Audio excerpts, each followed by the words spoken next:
Dahil sa inyo, napunta ako sa aking nais marating. Nais ko kayong pasalamatan, kahit man lamang isang awitin.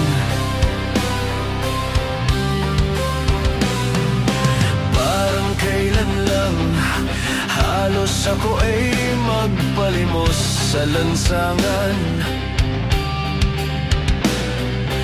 Dahil sa inyo, ang aking tiyan at ang bulsa'y nagkalaman.